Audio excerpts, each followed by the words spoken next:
All right, music fans, buckle up because we are going all the way back to 1956. 1956.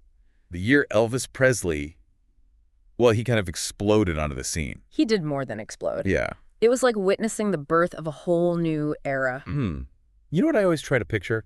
Like what it was like being in the crowd for like one of those early Elvis concerts. Oh, yeah. Like the energy. Oh, the anticipation in the air. And we're going to find out. Yeah. So we've got articles, archives. Got all the good stuff. The whole shebang. Yeah. The deep dive into Elvis mania. Love it. So, okay. Picture this. Yeah. Elvis's first album. His debut. His self-titled debut album hits #1 on Billboard. You know, and not just for a week. It stayed there. It stayed there for 10 weeks. 10 weeks. Can you imagine? It's unbelievable. Unbelievable. But it was more than just that one album. Oh, in 56, he was everywhere. From the top of the charts to, To movies. To movies. He makes his movie debut. And he was even declared a millionaire by Variety magazine. I mean, that's... In 1 year. That is a meteoric rise. It is. But we got to talk about what really made Elvis the music. Yeah. Now, I know we've all heard Heartbreak Hotel a million times. Oh, yeah. But thinking about it in the context of 1956, it's like... It was Elvis's first gold record. It sold over 1 million copies. This is crazy. And it topped the charts for 8 weeks straight. I mean, come on. Heartbreak Hotel was a cultural earthquake. It wasn't just a song. It was an earthquake. And you know what else is crazy? What? It wasn't just a pop hit. Right. So while Heartbreak Hotel was topping the pop charts, Yeah. his final single for Sun Records, I Forgot to Remember to Forget, Yes. was at the top of the country charts. It was #1 on the country charts at the same time. At the same time. Simultaneously. I mean... It shows you, right from the beginning, he wasn't going to be put in a box. No. He appealed to everybody. He was a genre bender. And then... Hit after hit. Hit after hit after hit. Hound dog, don't be cruel. Don't Be Cruel was the most played song on the radio in 57. Imagine that. Walking down the street, Elvis blaring from every window. Everywhere you go. Oh. And we can't forget. Oh, suede shoes. Blue suede shoe. You know, that was already popularized by Carl Perkins. Yeah. But Elvis added fuel to that fire. Oh, absolutely. He cemented his place as a rock and roll icon. You know, he could take a song. Yeah, and just make it his own. Make it his own. Yeah. It's unbelievable. Speaking of anticipation, remember Love Me Tender? Oh, Love Me Tender. It had almost 1 million pre-orders. Before it was even released. I mean, can you imagine that kind of hype today? No, it's insane. Now, it wasn't just the records. Right. Elvis was a born performer. He played 143 concerts in 79 cities in 1 year. That's crazy. That's a grueling schedule, even by today's standards. Absolutely. And they weren't your average concerts, right? No, he was known for his charisma, his connection with the audience. It was electric. There are stories of Elvis collapsing from exhaustion on stage. Really giving it his all. Oh, yeah. Pushing himself to the limit. Yeah. The audience loved it. And he even made time to go back to the Louisiana Hayride radio show. Oh, that's nice. I mean, that's where he got his big break. Full circle. Full circle, you know. Shows he never forgot where he came from. Never forgot where he came from. But now we got to talk about something really, really special. Oh, okay. The $1 Million Quartet. Ooh. We'll get into all the details later, but trust me, you don't want to miss this story. Oh, that's a good one. That is a good one. But for now, let's talk about Elvis and television. Oh, yeah. He took it over. He did. And he stirred up a bit of controversy along the way. A bit. Maybe more than a bit. Yeah. He appeared on stage show 6 times. 6 times. That's a lot. That's a lot. What? And then... The Milton Berle Show. The Milton Berle Show. And that legendary Howling Hog performance. Okay, help me out here. Okay. What was so shocking about his moves that it caused a national scandal? Well, you see, in the 1950s, Milton Berle was, well, he was like America's favorite uncle. Okay. Clean cut, you know, family friendly. Right. And then Elvis comes along, this young, hip swiveling, just energy, It's just... sensuality that had never been seen before. Really? I mean... It was a different time. It was a different time. It was. But they tried to tame him. Right. Oh, yeah. On the Steve Allen Show. The Steve Allen Show. They made him sing Hound Dog to a basset hound. Oh, come on. In a tuxedo. Oh, wearing a tuxedo. They thought that would contain his raw energy. They really thought that a tux would tone him down. You can't put a lightning bolt in a bottle. You can't. It can't. And yet... His popularity exploded. Exploded. The Ed Sullivan Show. Oh, yes. Record-breaking audiences. It's funny because the more people tried to censor him, Yeah. the more intrigued people became. They did. Created the phenomenon. They did. By trying to suppress it. It's a classic case of unintended consequences. It is. And speaking of unstoppable forces, Elvis wasn't done. he wasn't done. He set his sights on Hollywood. Oh, yes. Love Me Tender. His first movie. His first movie. Yeah. He was in a supporting role, Yeah. but they expanded his part because he was just so popular. That's right. And it was a box office smash. It was. It even came in second to James Dean's final film, Giant, during its opening weekend. Not bad. Not bad for a first-timer. But with all this success comes challenges. Yeah. Right? Yeah. He was trying to navigate a personal life. Yeah. He was dating June Wanico at the time. Former beauty queen from Mississippi. Yeah. But with his schedule Yeah. and the media, I can't imagine how hard that must have been. and then there's Elvis's mom, Gladys. Gladys. We talked about how close they were. Oh, yeah. She was a huge influence on him. But I'm curious to hear more about Yeah. how she impacted his personal life. Well, Gladys was very proud of Elvis. Of course. But she also worried about him. Yeah. She wanted to protect him from the dark side of fame. From getting hurt. Mm. Especially when it came to the women he was dating, right? Oh, especially then. Yeah. She was very protective.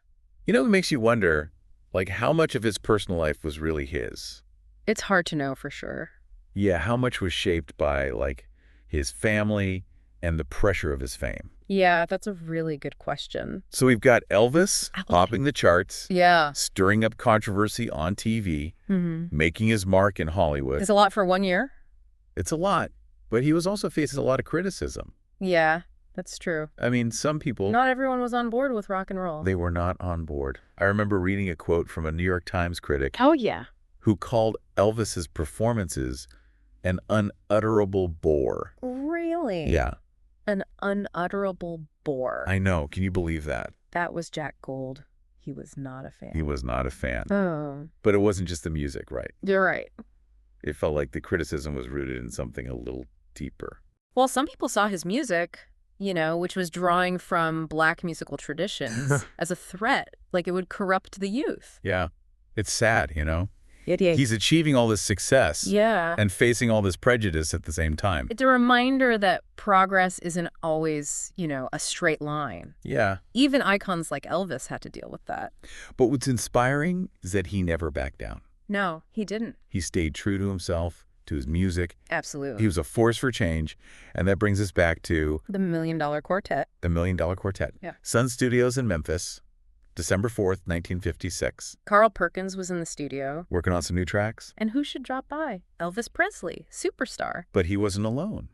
Oh, no. He brought Jerry Lee Lewis with him, The killer piano man. killer piano man, and then Johnny Cash shows up. Johnny Cash, the man in black. Imagine just being a fly on the wall in that room. I know. It's like the dream team of rock and roll. 4 musical titans all jamming together. And it was all unplanned. Yeah. Just pure musical magic. It was. And we'll be diving into that story next time. I can't wait. Welcome back to the deep dive into Elvis in 56. The year that changed everything. And last time, we were about to get into this epic jam session. The $1 Million Quartet. Sun Studios in Memphis, December 4th. 56. Carl Perkins is recording. And Elvis just walks in. Already a huge star. Yeah, but it gets even better. Oh. Jerry Lee Lewis was there too. The killer piano man. Fresh on the scene. And then Johnny Cash shows up. Can you imagine? Why? It's unbelievable. 4 of the biggest names in music just jamming. Playing gospel, country, you name it. Pure musical magic, and it was all completely unplanned. Just like that. They just started playing together. Just like that. That's incredible. It really was. Was any of it recorded? Thankfully, yes. We have about 40 minutes of that session. Wow. You can hear the joy in every note. Camaraderie. Yeah, it's a testament to spontaneous creativity. We've talked about the hit records, the TV appearances, Your controversies. and now this amazing jam session. I mean, it's clear that Elvis had a huge impact Monumental. on music. Oh, yeah. But it goes beyond just the music. How so? Elvis was a cultural phenomenon. Yeah. He was a symbol of rebellion and change, Especially for young people. especially for them. He challenged the norms just by being himself. Yeah. His music, his style, his moves, Yeah. everything was a challenge. It was a challenge to what was considered acceptable. Exactly. Love him or hate him, you couldn't ignore him. Yeah. I think that's what makes him so interesting. I think so too. He wasn't afraid to break the mold. Nope. And by doing that, he inspired so many people. He gave a voice to a generation. Yeah. It's amazing to think about how much he influenced not just music, but like culture in general. Yeah, he really did. But, it wasn't all easy. Oh no, far from it. He got a lot of criticism. He was a lightning rod. Yeah. Some people saw him as a threat. I know. It's weird to think about now. Yeah. Because his moves seem so tame. Oh, by today's standards, totally. But back then, it was seen as scandalous. You got to remember the context. Yeah. The mid-1950s were a very conservative time. Right. People weren't used to that kind of energy and freedom. Yeah. Especially from a young man. And some of that criticism, we talked about it before, had some uglier undertones. Oh, absolutely. There was a lot of racism involved. Yeah, condemning him for performing black music. For blurring those It lines. was a reflection of the prejudice of the time. It's heartbreaking, It is. He's breaking down these barriers. Yeah. But at the same time, he's facing this bigotry. And yet, his success speaks volumes. Yeah, not only about his talent, Yeah. but his resilience. He never let the negativity win. No, he stayed true to himself, And his music. and he changed the world because of it. That's a powerful legacy. And it really speaks to the power of art.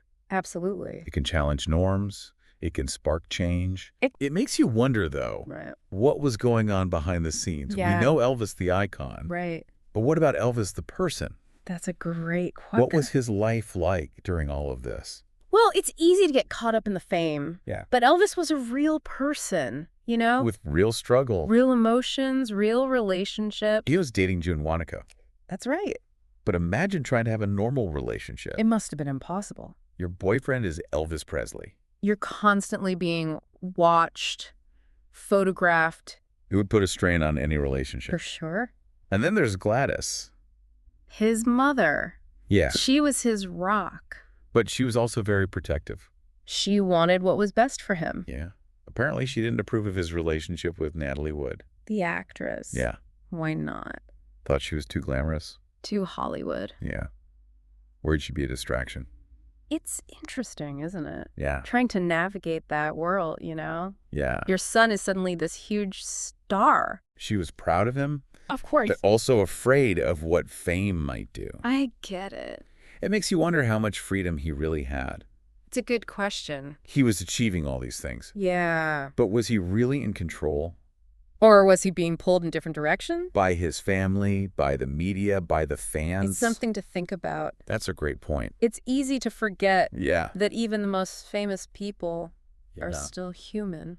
They have their own struggles, their own vulnerabilities. And we'll explore that more as we go deeper into Elvis's 56. We're back with our deep dive into 1956, the year Elvis Presley became a global phenomenon. Yeah, we've talked about the hits, the TV appearances, the $1 Million Quartet, But now let's focus on Elvis, the person. the man behind the myth. He was dating June Wanaka, right? A former beauty queen from Mississippi.